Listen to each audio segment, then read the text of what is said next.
tua vontade, Deus, eu quero viver a arte de me entregar quando te dou louvor, Deus eterno.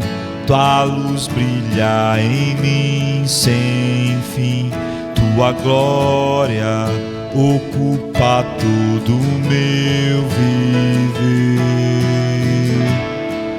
Controle, Senhor, o meu coração, consuma todo o meu viver, Deus.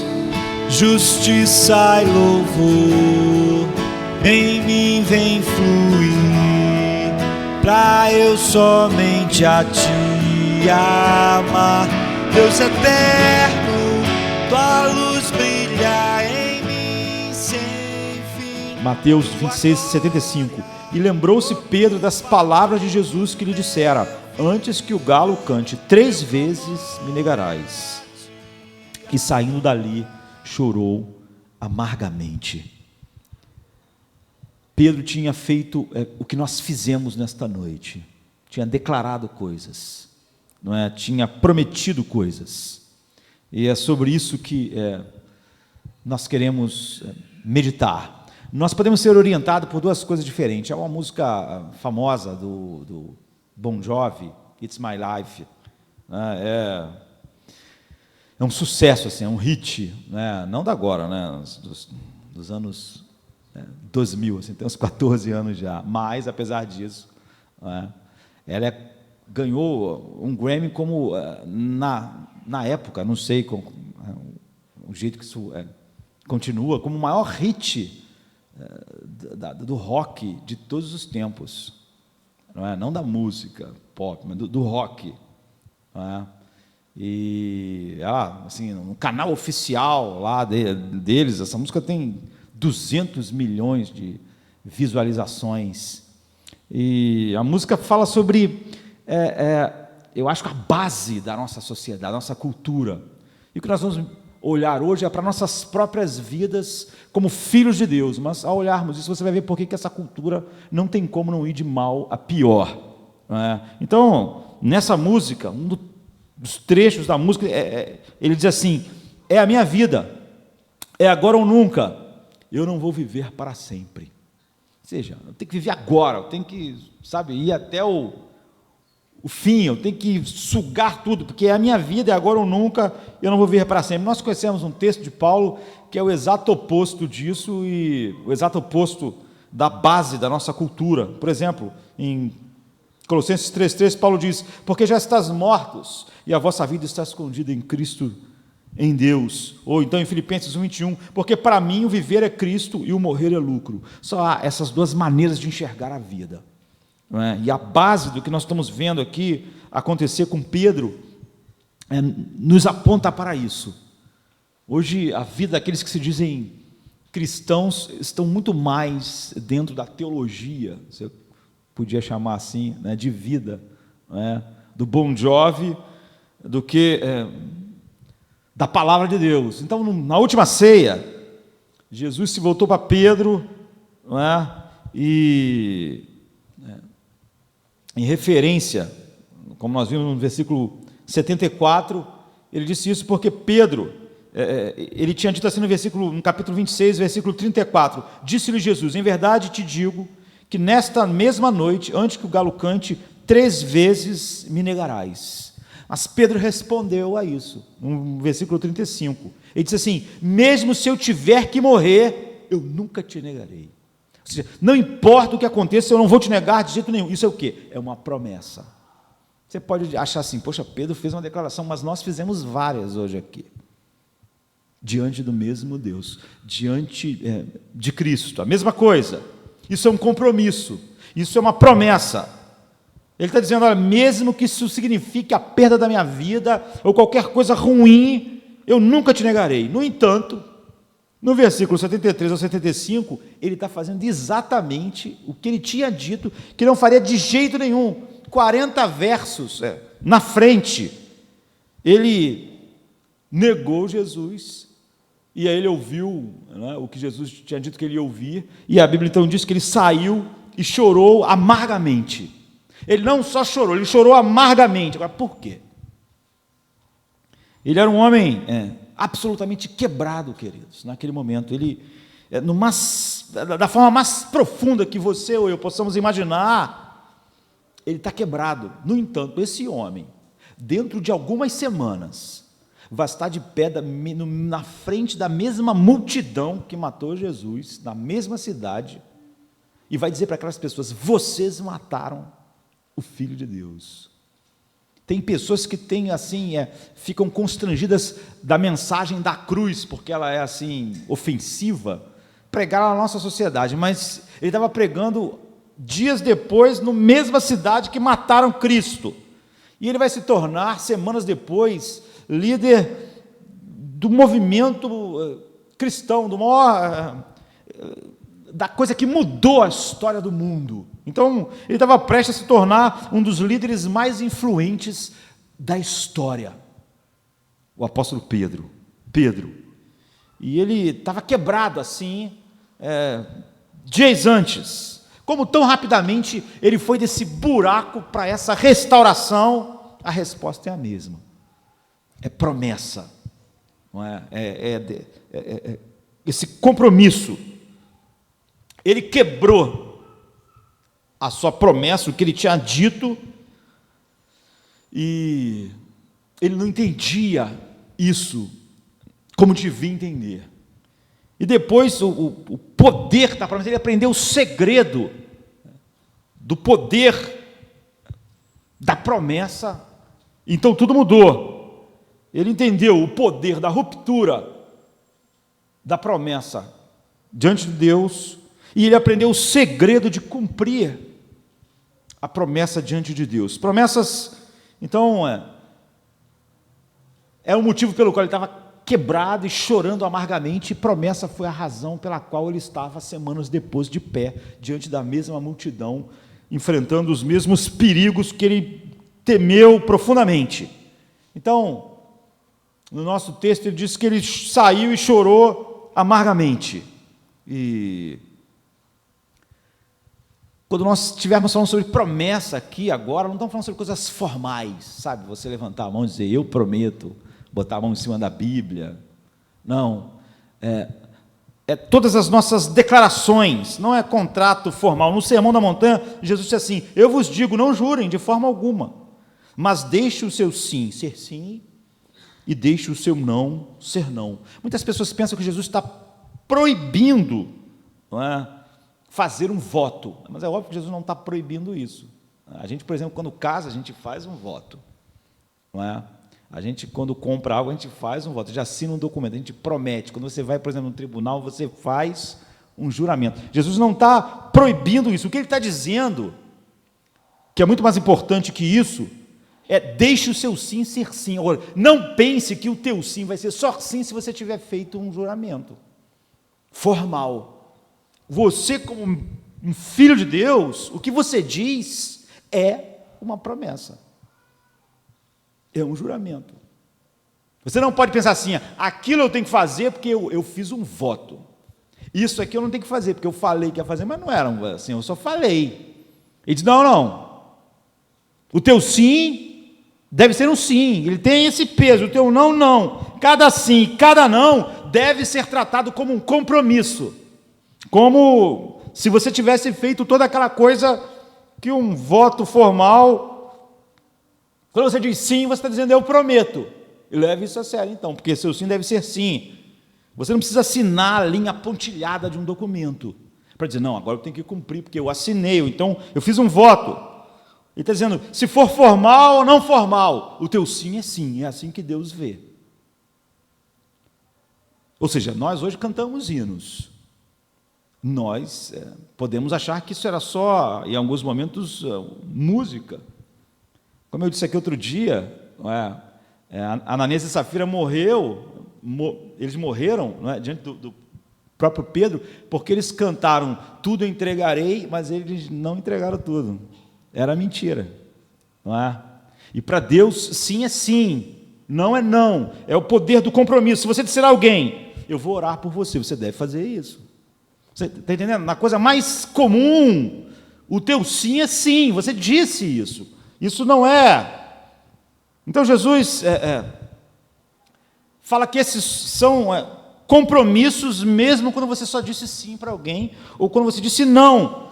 Os filhos de Deus são pessoas com uma palavra, eles são pessoas confiáveis, eles são pessoas íntegras, há uma integridade. Não só quando você diz eu prometo, assina um documento. Então nós vamos dar uma olhada no que Pedro aprendeu a respeito disso. Eu tentarei, por causa do nosso tempo ali, ser rápido, mas eu não prometo. Então, o que as promessas fazem? A promessa, ela cria em nós algo, não é? E como nós podemos fazer promessa? Então, essa é a fonte. Por que Pedro chorou amargamente? Porque ele estava arrasado, porque ele ficou sozinho no lugar e derramou seu coração em lágrimas. Porque promessa forma a nossa identidade. É isso que nós vamos ver como toda a base da nossa cultura e geração, ela vai de mal a pior, ela está se corrompendo, porque ela está firmada no oposto disso. Sem promessa, sem compromisso, sem a vontade de assumir um compromisso, de negar a si mesmo, para limitar as suas opções, porque isso é que compromisso faz, de você se manter um curso de ação, independente do que aconteça. Isso é que é um compromisso. O compromisso, ele limita as nossas opções. Enquanto você não tem um compromisso, você tem opções limitadas, você tem um leque aberto de opções. Mas quando você assume um compromisso, então você não tem mais, você vai negar todas as outras opções porque você agora fez. Isso é uma promessa. Sem promessa, não há identidade. E não há nenhuma comunidade, de nenhuma espécie. Então, Pedro perdeu essas duas coisas naquele dia. Não é, para ser mais preciso, naquela noite. Então, a promessa constrói a nossa identidade. Pedro estava chorando tão amargamente, por quê? Ele não sabia mais quem ele era. Ele não sabia mais quem ele era. Você não pode ver as várias maneiras como Pedro já não sabia mais quem ele era, ou seja, a identidade é formada pelas nossas promessas. Pedro chorando amargamente, ele não sabe mais quem ele é, ele está dizendo, eu sou o Pedro do versículo 35 ou o Pedro do versículo 74? Quem eu sou? A promessa constrói a identidade, queridos. No versículo 35 ele tinha dito, ainda que eu tenha que morrer, eu não vou te negar. No versículo 74, ele negou, jurou e disse que não conhecia Jesus. Quem era Pedro? Ele era o cara do 35 ou ele era o cara do 74? Sem promessas, você não tem mais base. No 35 ele tinha dito assim, disse-lhe Pedro, ainda que me seja necessário morrer contigo, não te negarei. No 74 ele diz, então ele começou a praguejar, a jurar, dizendo, não conheço esse homem. E imediatamente o galo cantou. Agora, qual é o Pedro verdadeiro? Quem pode dizer? Naquela noite que ele estava olhando para ele, quem estava lá na ceia e agora está olhando para ele, pode dizer, quem é o Pedro verdadeiro? Pedro é aquele cara que agora há pouco estava com a gente na ceia e disse que ia morrer, ou Pedro, na verdade, é esse cara aí? Mas o problema não é só que as pessoas que estavam nas duas coisas podiam dizer isso. Ele mesmo está lá chorando. Quem eu sou? Eu sou o cara do 35 ou do 74? Quem eu sou? É isso. A promessa dá identidade a nós. Quando você pergunta a uma pessoa hoje, em nossos dias, quem você é realmente? Qual é a sua identidade? Quem realmente você é? As pessoas da nossa cultura, elas pensam que os meus desejos, os meus sentimentos é que dizem o que eu sou. Isso é quem eu sou. O meu desejo, o meu sentimento de quem eu sou diz quem eu sou. mas há uma enorme quantidade de falácia em pensarmos assim. Não é? Nos últimos anos, décadas, na verdade, as pessoas começaram com um papo assim estranho, tipo, eu preciso me encontrar. Não é? As pessoas elas querem olhar para elas, encontrar elas mesmas, né? E eu preciso descobrir quem eu sou. Você já ouviu isso? Todo mundo já ouviu isso. Isso é comum. E essa é a linguagem moderna. Quando a pessoa diz isso, eu preciso me encontrar, eu preciso descobrir quem eu sou, o que ela está dizendo é o seguinte: eu preciso sair de todas as minhas responsabilidades. Quantas pessoas já saíram do seu casamento porque ele estava querendo se encontrar? Quando as pessoas falam sobre isso, elas estão pensando em sair das responsabilidades, porque ela acha que aquilo impede ela de ela se encontrar. Então, eu preciso sair de todas as minhas responsabilidades, todas as minhas promessas, todas as minhas obrigações. Eu tenho que ficar longe de todas essas obrigações para descobrir quem realmente que eu sinto que eu sou. Para me descobrir quem eu sou de verdade. Porque as pessoas partem do princípio, a nossa cultura, de que nós somos quem os meus sentimentos mais profundos vão dizer que eu sou. Mas isso é uma falácia, é um erro. É por isso que nós vivemos numa cultura perdida. Quando você envelhece, à medida que você vai envelhecendo, você descobre que seus desejos, seus sentimentos, não só ficam variando, como eles entram em conflito um com o outro. Eles estão em conflito, estão num fluxo. Se você disser qual é o meu desejo mais profundo, é isso que eu sou, você tem um grande problema nas mãos. Por quê? Meus desejos estão em conflito um com o outro. Mas não só isso, eles ao longo de um período de tempo, eles mudam.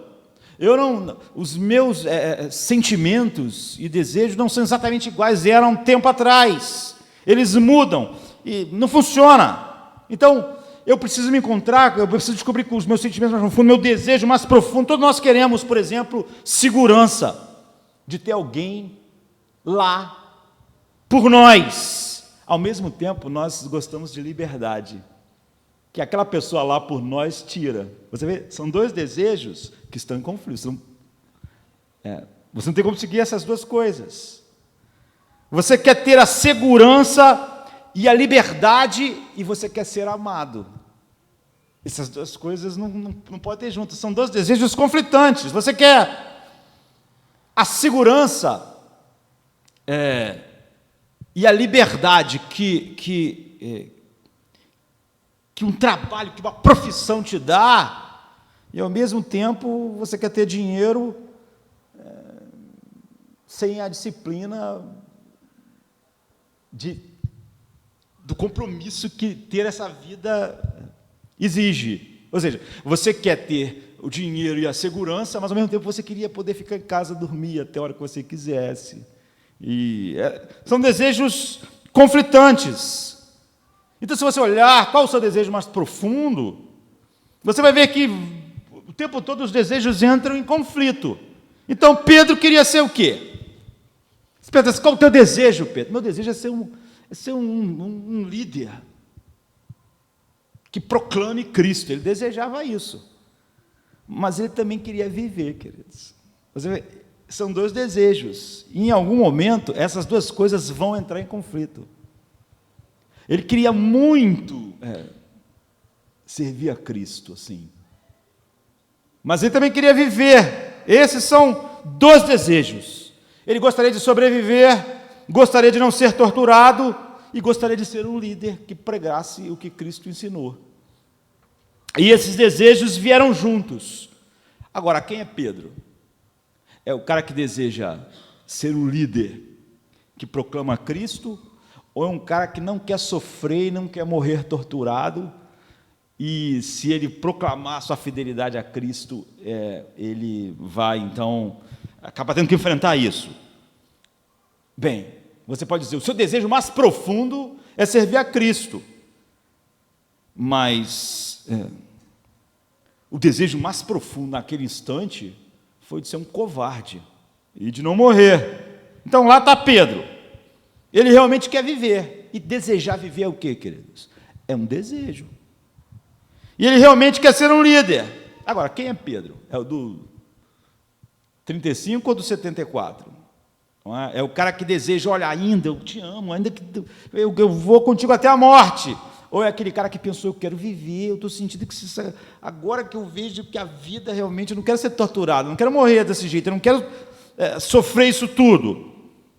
Então, o desejo mais profundo naquele instante, você pode dizer, era ser um líder e proclamar o Evangelho. Mas não, o desejo mais profundo foi ser um covarde. Agora, Pedro está lá, o que ele é? Quem é ele? O que eu estou tentando dizer aos irmãos, e o que a Bíblia nos mostra, é que os nossos sentimentos não podem ser um núcleo da nossa identidade. Não podem por causa disso, porque, por definição, sua identidade tem que ser aquele núcleo imutável. Tem que ser aquela coisa que é fixa, que não fique variando. Por definição, uma identidade tem que ter um núcleo que continue igual, para que você seja sempre você mesmo. Não importa as circunstâncias, não importa os sentimentos, não importa o ano, não importa se o dia está bom ou mal. Ou seja, a base da sua identidade não pode depender dessas coisas, dos sentimentos, porque todas essas coisas afetam os nossos sentimentos. A ameaça nos produz sentimentos de temor de morte. Um dia bom tende a nos dar sentimentos mais de que você vai ser forte no dia mau, porque parece que tudo vai ser bom. Mas no dia mau, alguns temores chegam. É por isso que Davi diz assim, ainda que onde provar da aflição da morte, não temerei mal algum, porque tu estás comigo. Mas em outro lugar, Davi diz assim, no dia que eu temer, eu vou confiar em ti. Ou seja, há dia que realmente ele sentia um temor. Mas ainda assim ele ia confiar em Deus. Há algo mais do que temer ou não temer que está dando sustentabilidade ao caráter de Davi. Isso que é uma identidade. Portanto, não são nossos sentimentos, porque nossos sentimentos mudam. Eles sempre mudam. Significa que você está empenhado em um compromisso, em sua promessa. É por isso que a promessa é que dá identidade. Quem eu sou? A promessa dá a minha identidade. A promessa diz que eu vou ser assim, independente de como seja o dia de amanhã.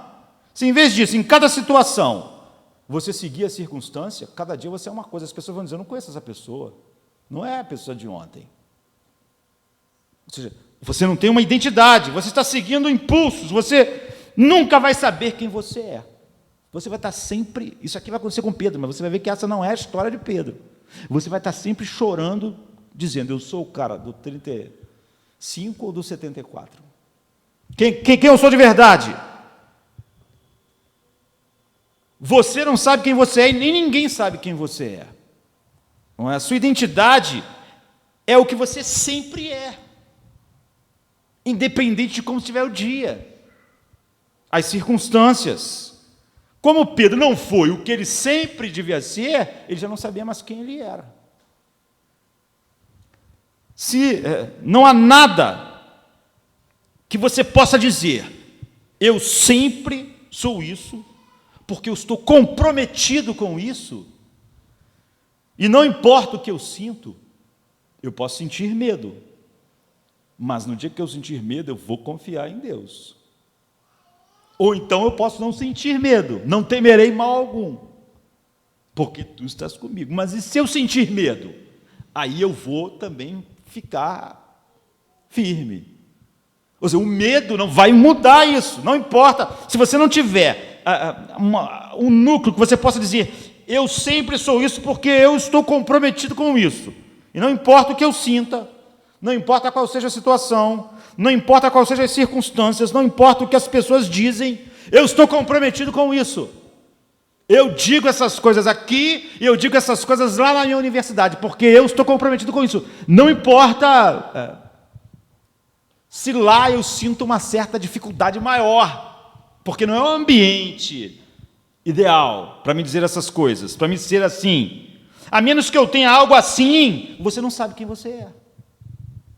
Você vai pensar, eu sou o cara do culto ou sou o cara lá da faculdade? Eu sou o cara do culto, eu sou o cara da minha casa ou eu sou o cara do trabalho? Quem eu sou? Não há identidade sem promessa, sem compromisso. Isso é algo tão claro. As bases da nossa cultura são outras, mas mesmo pessoas que não regeneradas podem de alguma forma enxergar essa necessidade básica. Hannah Arendt é uma judia alemã, já morreu, mas uma filósofa, uma teórica política, escreveu um monte de livros famosos, foi professora em Berkeley, em Princeton. Ela era judia alemã, mas depois, na década de 50, se naturalizou americana, escreveu obras assim importantes. Então, você vê, ela não tem nada de um pastor falando, mas ela ainda assim consegue enxergar bases mínimas. Ela diz assim: sem estar vinculada ao cumprimento de nossas promessas, nunca seríamos capazes de manter nossas identidades. Estaríamos condenados a vagar impotentes e sem rumo na escuridão do coração solitário de cada homem, preso em suas contradições e equívocos. Você percebe isso? Sem compromisso e promessa, nós íamos vagar impotentes e sem rumo na escuridão do coração solitário de cada homem, preso em suas contradições e equívocos. Ou seja, ela diz assim, no coração, e olha que a Bíblia diz muito mais profundamente que isso, no coração do homem há contradições e equívocos, há enganos, e você não teria nenhuma identidade, a menos que você seja comprometido com a promessa, com Pedro poderia ter mantido a sua vida ligada assim, em conjunto. Ele poderia dizer, eu sou o cara do 34, do 35, e sou aqui a pessoa do 75, porque aqui na hora eu me manti comprometido com o que eu disse. Não porque eu não estava sentindo medo, eu estava morrendo de medo, me deu um medo na hora, assim, foi meio que incontrolável, nem esperava que eu ia sentir tanto medo. Quando eu falei aquilo, eu não estava sob perigo, e é fácil fazer declarações de coragem quando eu não estou sob perigo, mas quando eu senti medo, ele não falou igual Davi, eu vou confiar, ele realmente não confiou, então a vida dele não está mais junto, ele não sabe mais quem ele não sabe mais, ele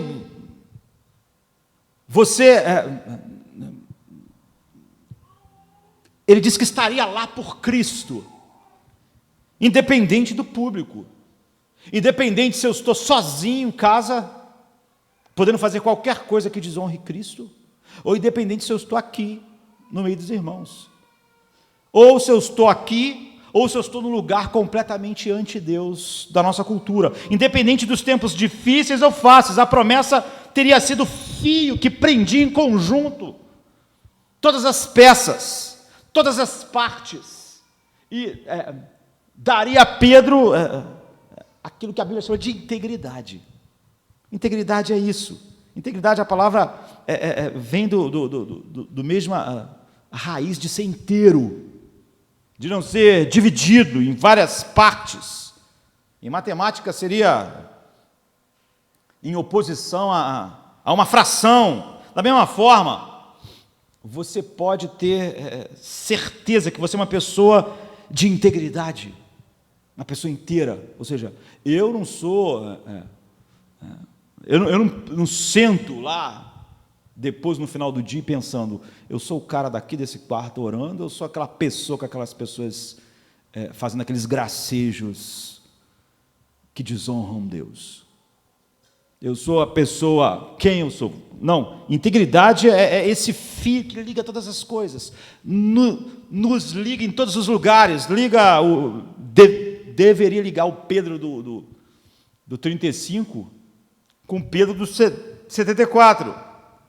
Ou seja, isso significa que você não está vivendo a vida em fragmentos, em compartimentos, como você pode ser você mesmo, uma pessoa como um todo, como você pode ser o mesmo em público e em privado. É sobre isso que essa história está nos falando. Como você pode ser o mesmo com a multidão que está aqui nesta noite, ou com a multidão que vai estar no teu trabalho amanhã, a multidão que vai estar no teu colégio amanhã, a multidão que vai estar na faculdade amanhã. Como você pode ser o mesmo na segunda-feira que você é no domingo?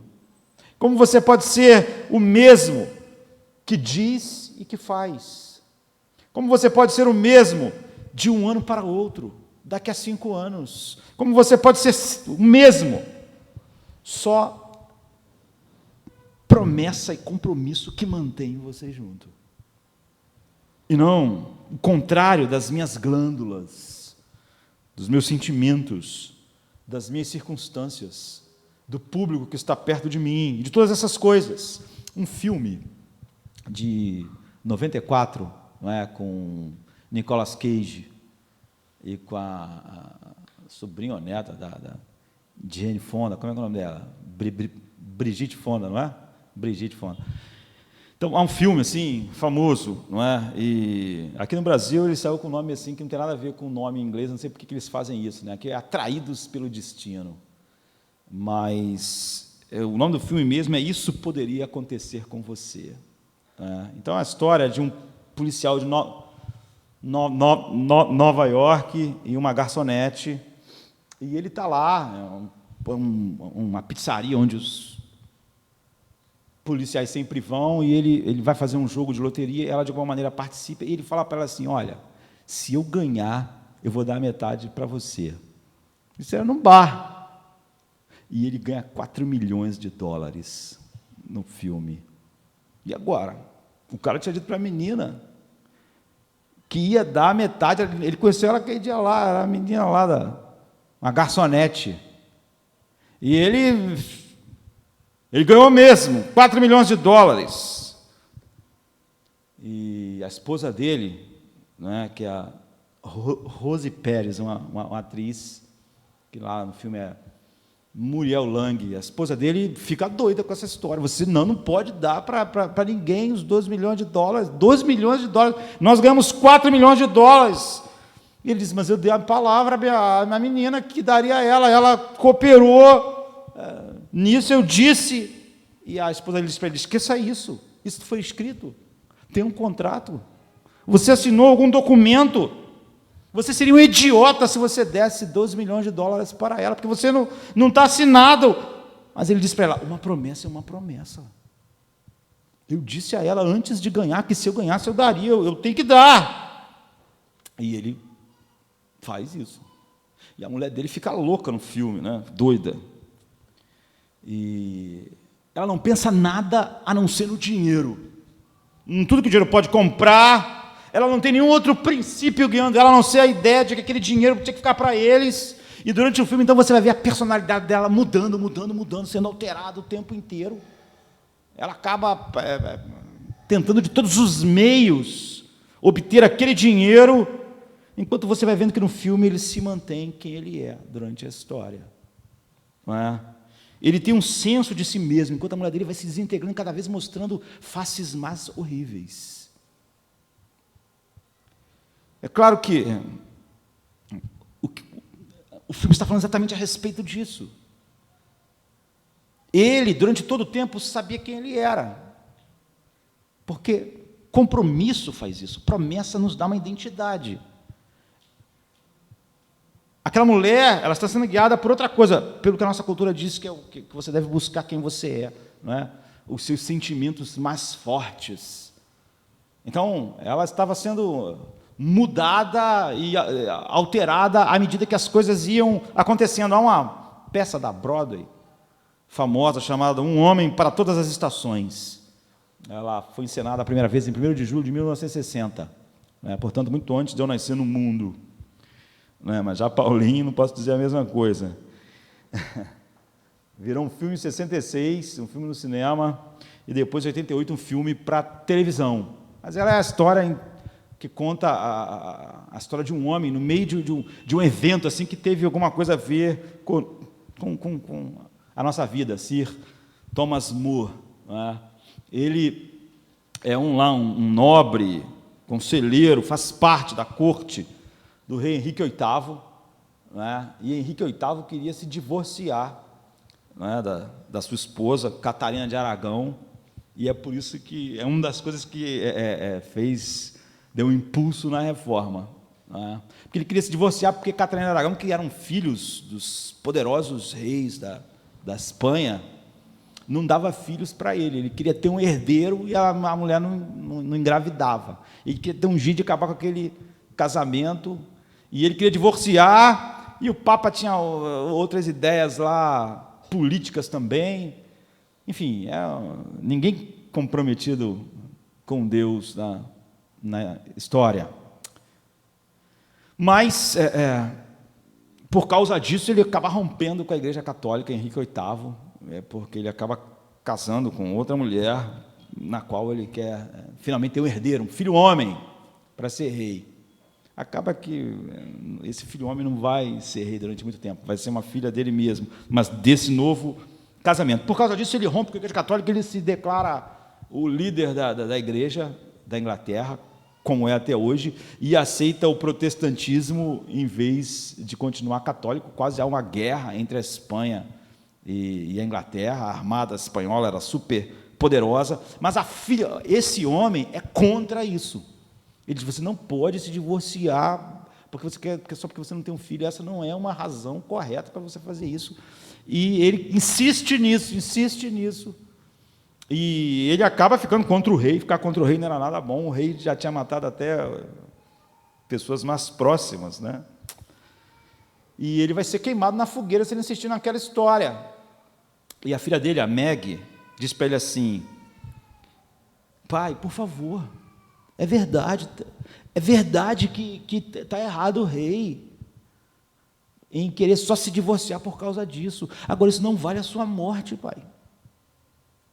Não vale a sua morte. Você diz para o rei que tu aceita tudo, que tudo está certo. Mesmo que tu não aceite, não importa. Nós não podemos perder você, nós, suas filhas, seus filhos, sua família. E ele diz para ela assim: quando um homem faz um juramento, Meg, ele está segurando seu próprio eu, sua identidade, em suas próprias mãos, como água. E quando ele abre a mão, tudo se vai e não tem mais como pegar de volta. Eu não tenho como fazer isso. O que eu faria com a minha consciência? Um dia eu vou estar fora desse mundo. Então, Pedro está chorando amargamente exatamente porque ele fez isso. Ele abriu a mão e a água escorreu, e ele não sabia mais quem ele era. Ele não tinha mais uma identidade. Eu pensava que eu era aquele cara lá, que disse que ainda que morresse eu ia estar, mas agora eu não sei mais quem eu sou. Você diz: bem, eu tenho princípios, mas eles às vezes parece que não vão ser vantajosos, não é confortável, eu sou pragmático. Então você abre a mão, querido, então você não é mais. Não há mais como fechar a mão. Como é que Pedro pode saber quem ele é agora? Como é que Pedro pode saber? Ele não tem ideia. Porque o compromisso gera a nossa identidade. É a base da nossa identidade. Ele não tem uma promessa que une todas as partes da sua vida, que faz ele ser íntegro. Agora ele está lá chorando, pensando: eu sou um cristão ou não sou? O que eu sou? Eu sou o cara lá do 35, ou eu sou esse cara infeliz do 74 aqui? Eu amo a Cristo ou não amo? Ele não sabe, ninguém sabe. Não é só Pedro que não sabe, não. João, ninguém sabe. Todo mundo que viu ele jurar que não conhecia Cristo, pensa, quem é esse cara? Quem é ele? Quem é esse tal de Pedro? Eu não sei quem ele é. Ele não pode confiar em si mesmo agora. Vamos combinar. Ninguém pode. Ele não tem mais uma identidade, queridos.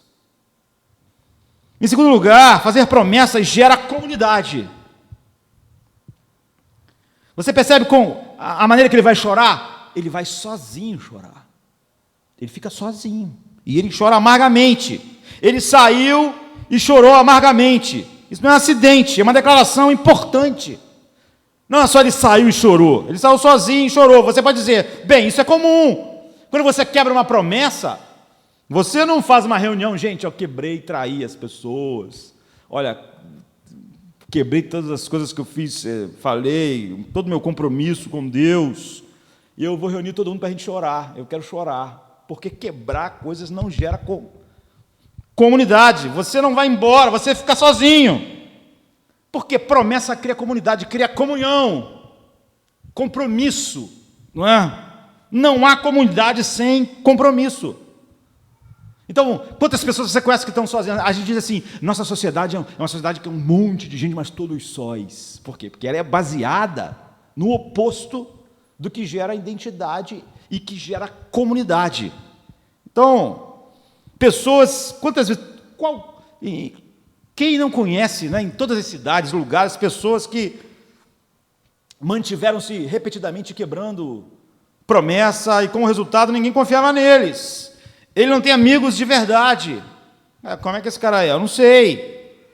Ele não estava lá por ninguém, ninguém podia confiar que ele estaria lá. Ninguém está lá por ele.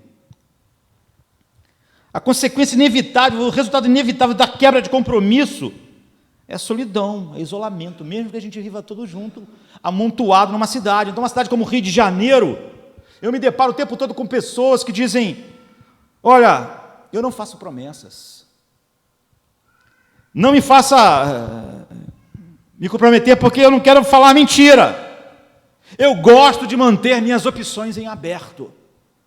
Eu gosto de ter opções, Eu não vou fazer compromissos. Eu não vou ficar preso a promessas. Eu vou maximizar as possibilidades de prazer e de lucro em cada situação, mantendo opções abertas. Eu quero que você saiba que, eu vou deixar isso claro, eu não faço promessa às pessoas. Em outras palavras, cuidado, a pessoa está dizendo para você, sem usar essas palavras, cuidado com as suas costas quando você não estiver ao meu redor. Quando você tem uma cidade, uma família, uma igreja como essa, você não tem uma cidade. Você tem uma selva, onde cada um está pensando e mantendo as opções abertas do que vai ser mais confortável. E as promessas, e o compromisso acaba com isso. Porque se você disser, e se eu disser, eu não vou estar lá pelos outros, eu não vou assumir compromisso que me prenda, que me faça, me faça ter que negar várias coisas, porque os compromissos estreitam as minhas opções. Você não pode ser um amigo, a menos que você restrinja as suas opções. Você não pode ser nada, a menos que você restrinja as suas opções. Quantas vezes você tinha um plano, você tinha um desejo de fazer algo, mas você tem um amigo, ele tem uma necessidade, então eu vou ter que ir lá, é meu amigo. Não é o meu plano. Meu desejo agora era ir para aquela outra coisa, que eu já estava pensando. Mas você vê, isso é compromisso. Você não tem amizade nenhuma, nem comunidade, se você não diminuir suas opções através do compromisso. Se você disser, olha, eu tenho um programa, e eu vou ficar nesse programa independente do que aconteça. Então você não tem. Há um artigo interessante, né, de Lewis Smedes a respeito disso, e ele diz assim, minha mulher viveu com 5 homens diferentes depois de casar. E todos os homens era eu mesmo. Ele tinha 50 anos de casado. E ele disse, eu fui mudando durante a vida. Então ela não foi casada só com um homem, ela foi casada com 5 homens diferentes, mas todos os homens era eu. Agora, o que fez essa mulher então ficar com um homem que durante 50 anos foi 5 homens diferentes? Foi a promessa. Foi o compromisso. Não foi assim, se você mudar, acabou. Não, é o contrário. A promessa nos dá identidade. A identidade é o que gera comunidade, casamento, comunhão, igreja, e geraria uma cidade, uma cultura, se ela existisse, se nossa não fosse fundamentada em outras coisas. Como uma mulher vai ficar 50 anos com um homem que foi mudando? É óbvio que ela também foi mudando, mas é que ele está escrevendo do ponto de vista dele. Então, é isso que tem feito, exatamente essa coisa que tem, essa base da sociedade que gerou a nossa cultura, não é? Da ruptura. É a mesma coisa que está fazendo Pedro chorar amargamente. Ele olha em volta, não há ninguém ali, ele quebrou a promessa, nem ele sabe exatamente quem ele é. Não existe família sem compromisso. O que é uma família? É você dizer para uma mulher ou para um homem, nós vamos ficar juntos pelas próximas décadas. Nós vamos ter filhos, nós vamos criar eles. Nós vamos criar se o salário estiver grande, se o salário estiver pequeno. Se eles forem crianças amáveis e se eles forem crianças difíceis, nós vamos criar eles, nós vamos ficar juntos. Se você se atreve a fazer essa promessa, nós vamos fazer, não importa o que aconteça. Você tem um casamento. Senão você não tem. Você não tem. Se você se atreve a fazer essa promessa, é óbvio que você limitou todas as opções. Nós só temos essa opção. Nós vamos ficar juntos. Nós vamos criar nossos filhos. Em 50 anos, você vai ser casado com 5 homens diferentes, mas nós vamos ficar juntos. Eu vou ficar com 50 mulheres diferentes, com 5 mulheres diferentes, mas vamos ficar juntos. Sem isso, sem manter a promessa, não há sociedade, não há família, não há casamento, não há comunidade, não há amizade, não há igreja. É isso que diz, isso é poder dizer para a pessoa, daqui a 5 anos eu vou estar aqui. O que vai acontecer daqui a 5 anos? Eu não sei. Portanto, pode acontecer um monte de coisas. E meus sentimentos podem ser tocados por todas essas coisas, mas eu vou estar aqui. A promessa nos dá identidade. Agora, como nós podemos então fazer promessas nesses termos? O tempo passou muito rápido. Você pode dizer, olha, eu estou entendendo o que o pastor está dizendo, mas por outro lado, quando você faz promessa, algumas pessoas se aproveitam de você e você é machucado. Muitas pessoas dizem isso para nós o tempo inteiro, né, nas suas vidas. Olha, eu fui por outro lado, então fiquei uma pessoa que não quero me comprometer. Outro problema que eu tenho é que às vezes eu me pareço com Pedro. Mas aqui eu vou dizer o segredo pelo qual Pedro nunca mais foi esse tipo de pessoa. E se você não, Pedro vai daqui a alguns dias, semanas, se tornar líder da coisa que dividiu a história. Mas porque ele aprendeu isso. Em João 21, Jesus restaura Pedro. Em primeiro lugar, ele chama Pedro e pergunta, Pedro, tu me ama? Nós sabemos, ele faz isso 3 vezes. Tinham sido 3 negações. Não é? Depois de cada vez, Jesus diz para ele, eu quero você então que apacente as minhas ovelhas. Eu quero que você seja um líder.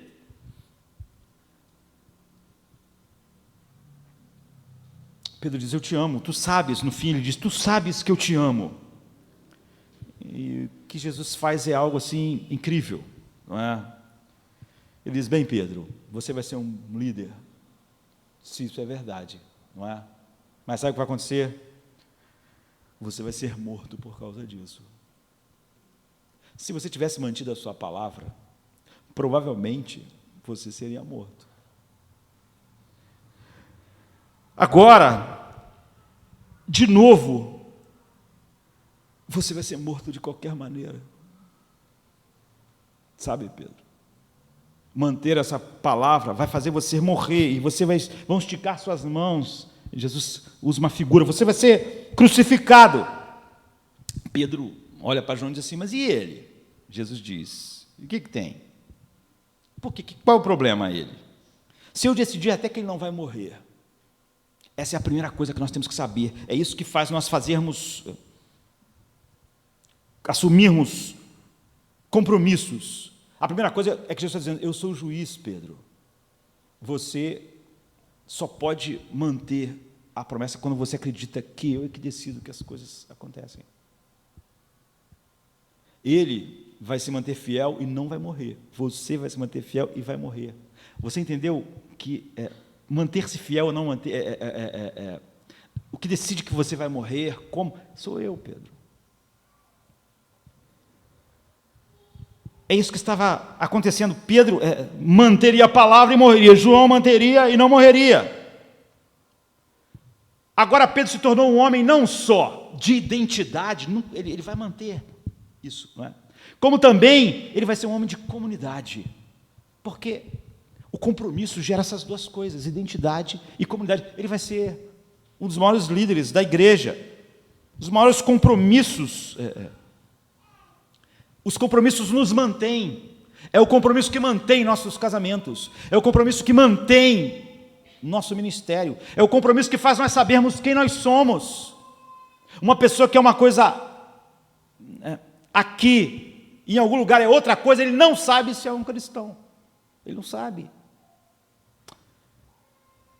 E o que Jesus está dizendo para ele, você não vê isso. Essa é uma coisa... Manter compromisso gera várias restrições. É uma coisa assustadora nós, por exemplo, termos uma comunidade local, pessoas se reúnem e dizem, olha, vamos começar aqui uma igreja local. Isso vai nos custar um monte de coisa. Vai nos custar tempo, vai nos custar dinheiro, vai nos custar perdoarmos uns aos outros, mas nós vamos fazer isso. É isso que gera comunidade, o compromisso. Vai nos custar dinheiro, nós vamos estar lá. Vai nos custar tempo, nós vamos estar lá. Vai nos custar perdoar um outro, nós vamos estar lá. Não vai depender de nada. É isso, é uma sociedade que nós vivemos, hiperindividualista. Cada vez mais pessoas inventam desculpa para não fazer parte de uma igreja local. Mas por quê? Eles fingem que tem alguma coisa a ver com a Bíblia. É óbvio que não. É óbvio que ele quer manter as suas opções em aberto. Ele quer fazer o que ele quiser, conforme o sentimento dele quiser. Isso não gera comunidade. Comunidade implica em compromisso. Casamento implica compromisso. Sempre assim, se tornou comum as pessoas falarem a respeito disso. Não é? Mas simplesmente porque as pessoas são um eco da cultura, em que o que gera a identidade delas não é o que a Bíblia diz que gera. E até pessoas que podem olhar com um pouco mais de sabedoria para a vida, ver como a sociedade em geral está perdida à medida que ela pensa isso. E age assim. Então Pedro experimentou a identidade da comunidade e a identidade dele mesmo através de entender isso.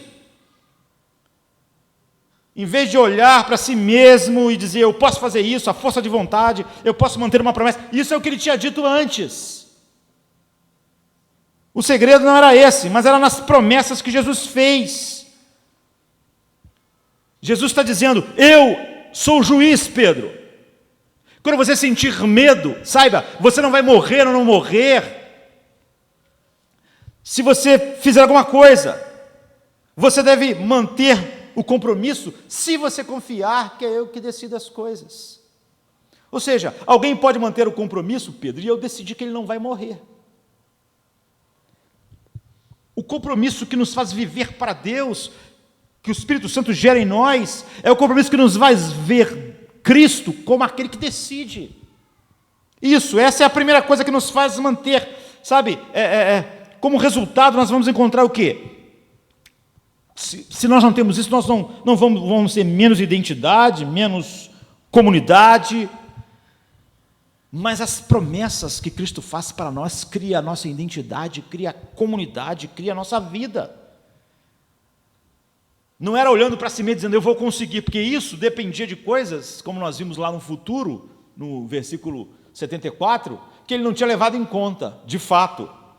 Então a primeira promessa é essa: eu sou o juiz, eu estou no comando, Pedro. Se você tivesse mantido a palavra naquele dia, você não morreria se eu não quisesse. Eu sou o responsável, eu sou o juiz. Alguns de vocês vão morrer, vai ser terrível, porque eu quero que seja assim. Mas João, não, porque eu não quero. Não é porque ele vai quebrar a promessa. Pense então na implicação disso, queridos. Você conhece Deus, teu chefe tem uma determinada política lá, que não está de acordo com a palavra de Deus, e você resolve dizer a verdade, é ser íntegro. Então teu chefe diz: olha, gostei disso, olha, você teve coragem de agir assim, vou te promover. Isso é maravilhoso. Não, mas aí um outro cristão faz a mesma coisa, e o chefe disse: como você é abusado, como você pode agir assim, você está demitido. Pedro diz: espera um minuto, quer dizer, eu mantenho a promessa e morro, e João mantém a promessa e não morre. Jesus está dizendo: você não entende? Eu sou o juiz. No final, tudo vai ser definido em linha reta. Ninguém vai perder qualquer coisa, nem você, nem João. No final, o meu plano perfeito vai redundar em glória eterna para você e para João. Eu decido se quando você for íntegro lá, o teu chefe vai te mandar embora ou vai te promover. Não é isso que vai decidir, não é isso que deve ser levado em conta quando você se mantém íntegro. Morrer, não morrer, ser promovido, ser mandado embora. Ou seja, Pedro diz depois para as pessoas, Jesus tinha falado, paciente mesmo, ele diz, nas suas cartas ele fala sobre sofrimento, sobre morte, ele diz: nós estamos acumulando sobre nós, através desse sofrimento, nossa fé é provada e nós estamos indo em direção a uma herança que não pode murchar. Em 2 Pedro 3, por exemplo, ele diz assim, de 13 a 15, mas nós, segundo a sua promessa, aguardamos novos céus e nova terra, em que habita a justiça. Por isso, amados, aguardando essas coisas, procurai que dele sejais achados imaculados e irrepreensíveis em paz, e tendo por salvação a longanimidade do nosso Senhor, como também o nosso amado irmão Paulo vos escreveu, segundo a sabedoria que lhe foi dada. Sofram, por quê? Porque há uma promessa que não tem nada a ver com It's My Life do Bon Jovi, tem a ver, é raro isso um apóstolo citar o outro, como escreveu o amado irmão Paulo. O que Paulo escreveu? Nós sabemos o que Paulo escreveu. A tribulação está produzindo para nós um peso eterno de glória. Não importa, Jesus é o juiz. Se você entende isso, não importa se eu morro ou se eu não morro, no final, tudo vai para o lugar onde o meu bem final em gozar Deus para sempre terá o peso proporcional. Então havia um comercial de cerveja um tempo atrás que dizia: você só vive uma vez na vida, então você tem que agarrar tudo que você pode com todo o entusiasmo que você pode. Essa é uma maneira desesperada de viver. É isso, não assuma compromissos, você só tem uma vida. Para que todo compromisso e toda promessa restringe as suas opções? A própria natureza da promessa é o adiamento de uma gratificação, não é assim? Eu estou comprometido com Deus a não ter relações sexuais com a minha namorada até o casamento. O que é isso? Eu adio uma gratificação natural. Compromisso adia gratificações. Eu ia fazer alguma coisa, mas agora, outra coisa na qual eu estou comprometido, clama pela minha presença, vou abrir mão disso. Os meus leques foram diminuídos. Porque no mundo eu ia atrasar uma gratificação se a minha filosofia é It's my life. Essa é a minha vida. Eu só tenho essa vida para viver. Eu tenho que tirar dela o máximo. Eu não posso. Esse tipo de compromisso ele vem dessa visão. Jesus está dizendo para ele: você não entende. Você faz uma promessa, Pedro, e você perde o seu emprego. E você faz uma promessa e você não perde o emprego. E é eu que decido isso. Você faz uma promessa e vive e morre. João faz essa promessa, assume esse compromisso e vive. Eu decido isso. Vocês dois estejam comprometidos. Quem decide, quem vive, quem morre, não é ninguém, sou eu mesmo. Você só pode estar comprometido comigo se você tiver absoluta certeza que é eu que dirijo essas coisas. Que é eu que decido. Se eu quiser que ele viva, eu decido. Ele vai viver. Se eu quiser que você morra, você vai morrer. Agora, eu sou o juiz. Eu tomo essa decisão e isso redunda no bem final maior. E na glória maior. A Deus. Isso é maravilhoso. Isso é um peso de glória sem fim para a eternidade. Tudo será equilibrado. Nada será perdido. Tudo será proporcional ao que eu tenho feito. Então, é a minha vida, é agora ou nunca. Eu não vou viver para sempre como o hit do Bon Jovi, ou o apóstolo tal, porque já estás morto, e a vossa vida está escondida com Cristo em Deus, em Colossenses 3,3, ou porque para mim o viver é Cristo e o morrer é ganho, Filipenses 1,2. Você vive com base em nenhuma dessas coisas, e o que a Bíblia está dizendo é que isso constrói a nossa identidade e comunidade. Em segundo lugar, Jesus prometeu que através da sua morte, tudo seria diferente do que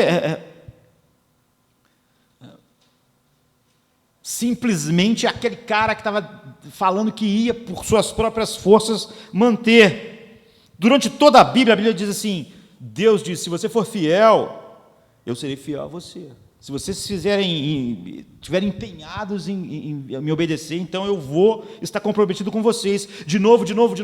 Você lê isso de Gênesis e você vai lendo durante toda a Bíblia. Mas quando Jesus foi para a cruz, contra todos os poderes das trevas, os próprios sentimentos que ele sentia, ele escolheu ir para a cruz em meio a agonias. Você vê, o que forma a identidade de Jesus é o seu compromisso, não é?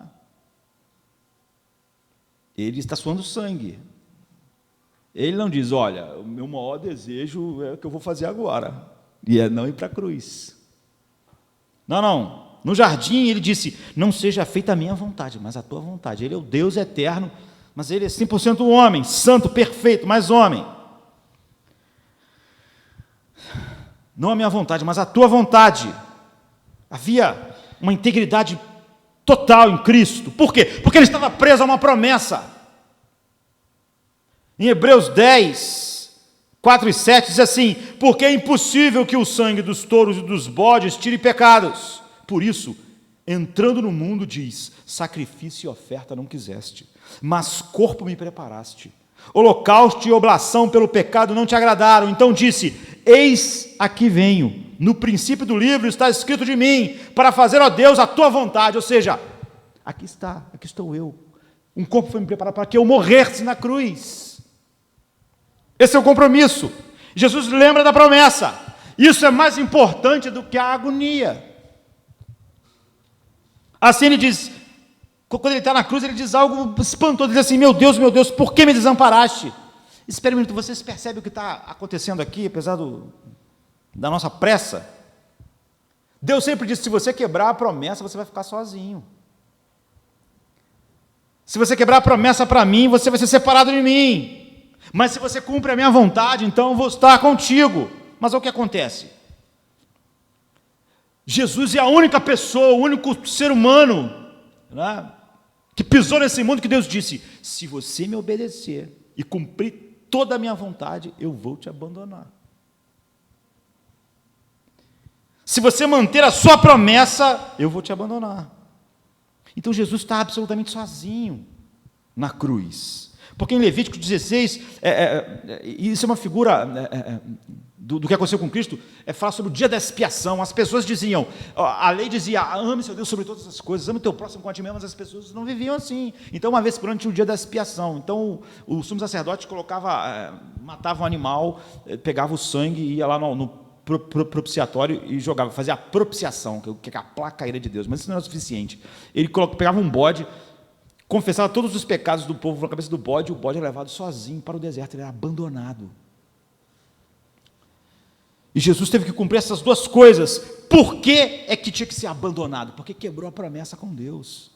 A promessa, eu vou amar o meu próximo como a mim mesmo e vou te amar sobre todas as coisas, que é o resumo de tudo. Eu vou amar a ti sobre todas as coisas e vou te obedecer, e ninguém fazia isso. Então no dia da expiação era abandonado, porque promessas quebradas geram abandono. Uma vez por ano, então o sacerdote fazia isso, como está em Levíticos 6, ele confessava as iniquidades, as rebeliões, os rompimentos da aliança, eles colocavam sobre a cabeça do bode, e o bode era colocado lá no deserto, sozinho, abandonado. Por quê? Porque eles eram quebradores de promessa, e os quebradores de promessa são abandonados no exterior, no deserto, completamente sós. Então Jesus tornou-se um bode expiatório na cruz, não só o cordeiro que foi morto, e foi a nossa propiciação. Por isso que Hebreus 13 diz que ele sofreu fora da porta, para nos remir com o seu sangue.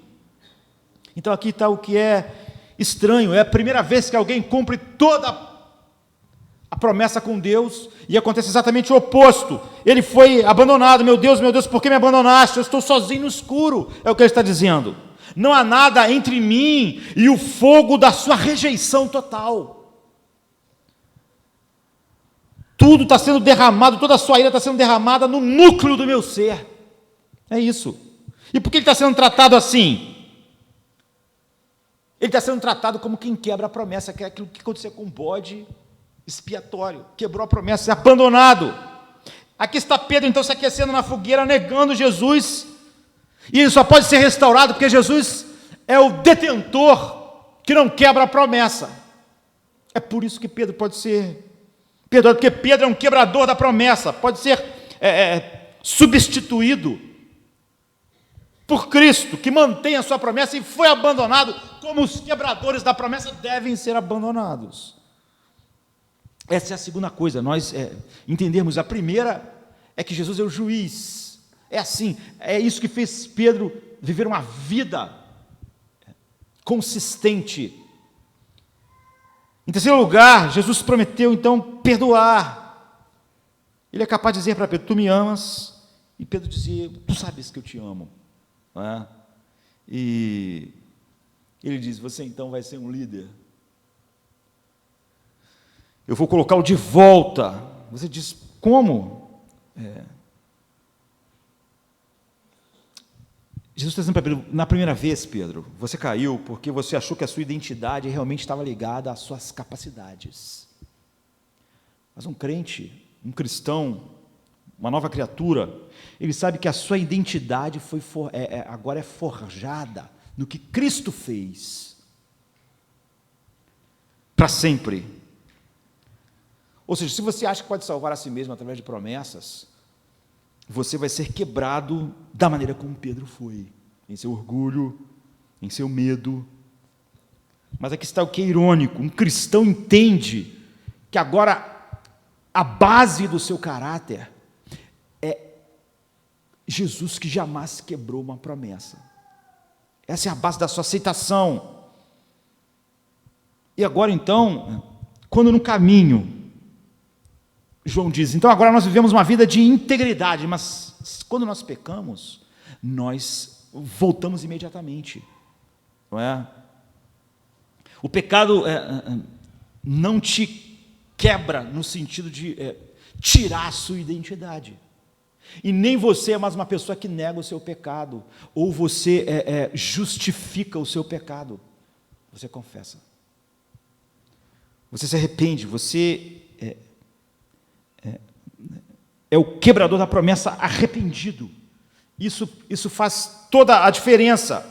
Você nunca mais vai estar em desespero. Essa é a base da nossa consistência, porque nós temos esse chão firme, que é o que Cristo já fez definitivamente. Pessoas assim sabem que sua relação com Deus não está na base dele quebrar ou não uma promessa. Essas pessoas agora, elas tem consistência em seu comprometimento, em seu compromisso, você não está mais dando desculpas, não está mais negando, você imediatamente volta a ser um cumpridor. Por quê? Porque você não pode mais viver em paz com o que é quebrar aquilo que Cristo conquistou de uma vez por todas para você. Então, as pessoas que mais que são firmes no seu compromisso com Deus, é aquelas pessoas que entendem que não é essa firmeza que determina a sua aceitação diante de Deus, mas é a visão de que ele é aceito totalmente naquilo que Cristo faz, que eles são amados, porque Cristo pagou perfeitamente o compromisso, a promessa. Isso deixa a gente aonde? Não no lugar onde nós temos medo de nos comprometer, mas pelo contrário, nós agora sabemos que ao fazer isso, nós recebemos capacitação para obedecer a Deus, um coração para obedecer. E você nem faz promessas de qualquer maneira, e nem você é alguém que tem medo de fazer promessas. Você pode agora não ser uma pessoa que fale de qualquer maneira, porque você sabe que teu sim é sim e teu não é não, e ao mesmo tempo você não quer manter leques abertos de opção, por causa dessas três coisas juntas, elas têm que estar juntas. Jesus é o juiz, eu sou íntegro, ele decide se eu vivo ou morro, se eu perco o emprego ou não. Eu tenho agora uma identidade nele, ela é fixa. Então, eu não vou mentir, eu sou fiel no meu compromisso com a igreja, no meu compromisso com a minha família, no meu compromisso, porque isso flui daquilo que Cristo já fez em mim. Eu sei que isso é base agora da minha identidade, firme, inalterável, e sobre essa identidade é que essas novas promessas são feitas. Eu sou a oliveira, vocês são os ramos, vocês agora têm um poder que flui de mim. Agora, se você está com medo, olhe para Cristo, não é? Você nunca vai estar na situação dele. Ele é o único no mundo, na história, que Deus disse: cumpra a minha vontade e eu vou te abandonar. Agora nós não. Ele diz: vou estar com vocês. Se você disser a verdade e fizer a coisa certa, eu vou envolver vocês. Quer eu decida que vocês morram, quer eu decida que vocês vivam. É o oposto que eu fiz com meu filho. É o oposto. Então Paulo diz assim: todas as promessas de Deus são em Cristo, sim, e por Ele o amém. Agora, nós temos essas três coisas, como Pedro, ele é o juiz. Então nós podemos sempre manter, nós sabemos que não há comunidade nem identidade sem compromisso. Nós sabemos que a nossa identidade não está baseada em sentimentos, casamento, igreja, mas nós agora temos uma base eterna na qual apoiar os pés, e é isso que Pedro fez dali em diante. Ele vai morrer um dia, mas agora ele não está indo nessa direção baseada de que ele é capaz. Ele sabe que toda a sua aceitação vem do que Cristo fez, e toda a sua capacitação vem daquilo que Cristo conquistou na cruz para ele. Agora ele vê com clareza que Jesus é o juiz que decide se nós vivemos ou morremos. Então Paulo diz: se vivemos, somos do Senhor; se morremos, somos do Senhor. Não, nós não estamos mais pensando que, dependendo se eu for assim ou assado, nós sabemos, eu mantenho o meu compromisso, não importa como as coisas estão, se isso é muito assustador, se eu estou sentindo agora isso ou aquilo. No dia que eu temer, eu hei de confiar em Ti. Que Deus possa nos ajudar a entender por que então Pedro estava lá chorando amargamente, sem saber quem ele era. O Pedro do 35, do 74, e porque semanas depois ele está de pé diante daquela mesma cidade, daquelas mesmas pessoas, dizendo: vocês mataram o Filho de Deus. E ele não morreu naquele dia, contra todas as probabilidades. Ele vai viver muitos anos sendo fiel a Deus, e ele vai morrer no momento em que Deus decidir que a sua integridade devia ser fechada com a morte. E ele sabe que todo aquele poder de viver aquela vida flui do que Cristo fez na cruz, porque ele podia ser perdoado, porque Jesus, que manteve a promessa, foi tratado como quem quebra promessas, foi abandonado por Deus. E por último, não é? Ele podia descansar no perdão que fluía disso, sabendo que quando ele peca, ele não precisa racionalizar, ele não tem como conviver com o pecado, ele corre rápido para Deus, porque ele sabe que vai ser perdoado, e ele tem como amanhã ser um cumpridor de novo daquilo que Deus chamou ele para fazer. E ele não vai viver uma vida inconsistente. A inconsistência não vai caracterizar a sua vida, apesar de ele ser um homem pecador, como nós somos. Nós podemos dizer: daqui a 10 anos eu vou estar vivendo para a glória de Deus. Por quê? Você sabe se vai estar saudável, se não vai estar com dinheiro? Não sei. Não sei. Essa é a minha vida. É o compromisso que gera essa minha identidade. Então, com a verdade, sabe, a gente tem que olhar, deixar o mundo olhar para nós, como igreja de Cristo, e se surpreender com a verdade dita com amor aqui, com as promessas ditas aqui num culto, com os compromissos que nós assumimos de viver para a glória de Deus em todos os lugares. Eles têm que se surpreender a forma como as pessoas dão o seu dinheiro, a maneira como as pessoas dão o seu tempo, como as pessoas se dão uns aos outros, como dão seus corações. Como nós não temos medo de nos comprometer com Deus, e por isso não temos medo de nos comprometer um com o outro, porque nosso sim é sim, nosso não é não, nossa identidade é baseada e firmada em algo definitivo, e essa é a nossa reação para com a vida. Pedro então ganhou uma identidade para sempre, e uma comunidade, até o dia que Jesus decidiu que ele devia morrer para glorificar o seu nome. Essa é a vida para a qual nós fomos chamados, mas sem compromisso nós não podemos ter isso, porque quantas pessoas vivem a vida inteira sem saber quem elas são? Quebradas, seu mundo fica quebrado, a comunidade quebrada, a família quebrada, a vida tudo está quebrado. Crer nessas 3 coisas que Jesus prometeu juntos, faz com que nós sejamos aquilo que Deus quer e nos dá a estabilidade que só Deus pode dar. Vamos ficar de pé, vamos orar. A tua vontade, Deus, eu quero viver a arte de me entregar quando te dou louvor, Deus eterno, tua luz brilha em mim sem fim, tua glória ocupa todo o meu viver. Controle, Senhor, o meu coração, consuma todo o meu viver, Deus.